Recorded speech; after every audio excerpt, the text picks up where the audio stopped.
வனிதா, சீரியஸான காதலில் வனிதா, நிச்சயம் பிரேக்கப் ஆகவே ஆகாது.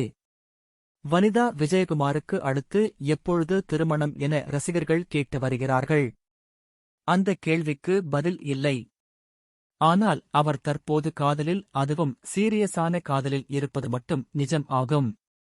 நடிகர் விஜயகுமாரின் மகளான வனிதா, தளபதி விஜயின் சந்திரலேகா படம் மூலம் நடிகையானார். விஜயகுமார் வீட்டு அழகு சிலை என வனிதாவை வர்ணித்தார்கள் ரசிகர்கள். நடிக்க வந்த வேகத்தில் நடிகர் ஆகாஷை திருமணம் செய்து கொண்டு செட்டில் ஆனார். விஜய ஸ்ரீஹரி, ஜோவிகா என 2 பிள்ளைகளுக்கு தாயானார். அதன் பிறகு ஆகாஷை பிரிந்தார் வனிதா. பின்னர் ராஜன் என்பவரை திருமணம் செய்தார். அந்த திருமணம் மூலம் ஜெனிதா என்கிற மகளுக்கு தாயானார். ஆனால் ராஜன் உடன் கருத்து வேறுபாடு ஏற்பட்டு பிரிந்தார். டான்ஸ் மாஸ்டர் ராபர்ட்டுக்கும் வனிதாவுக்கும் இடையே காதல் ஏற்பட்டது. ஆனால் அந்த காதல் முறிந்துவிட்டது.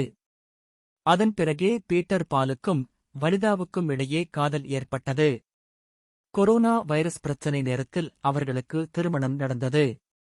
ஆனால் பீட்டர் பால் அளவுக்கு அதிகமாக மது அருந்திக் கொண்டே இருந்ததால் பிரச்சனை ஏற்பட்டு அவரை பிரிந்தார் வனிதா.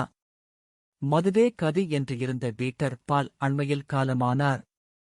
வனிதா தற்போது மகள்களுடன் வசித்து வருகிறார். பிக் பாஸ் நிகழ்ச்சியில் கலந்து கொண்ட பிறகு வனிதாவின் கெரியர் சூடுபிடித்துவிட்டது. படங்கள், தொலைக்காட்சி நிகழ்ச்சிகள் என பிஸியாகிவிட்டார். தொடர்ந்து வித்தியாசமான படங்களில் நடித்து வருகிறார் வனிதா. இப்படி அவர் கெரியர், வீடு, மகள்கள் என்று இருக்கிறார். இந்நிலையில் அவரிடம் அடுத்த திருமணம் பற்றி பேட்டி ஒன்றில் கேட்க, மாப்பிள்ளை பச்சையாக இருந்தால் கல்யாணம் என வேடிக்கையாக கூறினார். மேலும் தான் சினிமாவை காதலித்து வருவதாகவும், அந்த ஒரு காதல்தான் எனவும் தெரிவித்தார். சினிமா குடும்பத்தை சேர்ந்த வனிதாவுக்கு சினிமா மீது தீரா காதல் இருப்பது ஆச்சரியம் இல்லை. சிறு வயதில் இருந்தே படங்களை பார்த்து வளர்ந்த வனிதாவுக்கு சினிமா மீது காதல் இல்லை என்றால்தான் ஆச்சரியம். சிறுவயதிலேயே உருவான காதல் என்பதால் இது மட்டும் பிரேக்கப் ஆகஸ்ட் வாய்ப்பே இல்லை என்பது குறிப்பிடத்தக்கது. தற்போது தலைப்பை மீண்டும் வாசிக்கவும்.